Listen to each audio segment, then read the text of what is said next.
Hey everyone, welcome back. In today's video, I'm going to show you how to add a GIF to your Shopify product description to make your product pages more engaging. Let's get started. First, log into your Shopify admin dashboard and open the product you want to edit. In this example, I'm working with a t-shirt product. Scroll down until you see the product description section.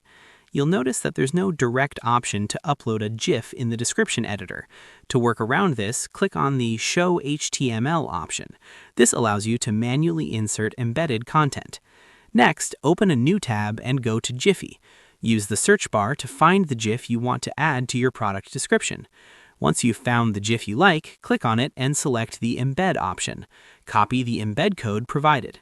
Now, head back to Shopify and paste the embed code directly into the HTML editor of your product description.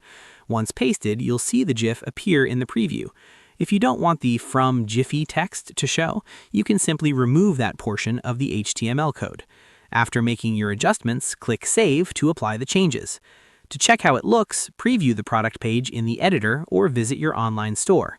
Scroll down to the product description and you'll see the GIF displayed right below your text, adding a more dynamic and eye-catching element to your product page. And that's it. That's how you add a GIF to a Shopify product description using the HTML editor. If you found this guide helpful, don't forget to leave a like and subscribe for more Shopify tips. See you in the next video.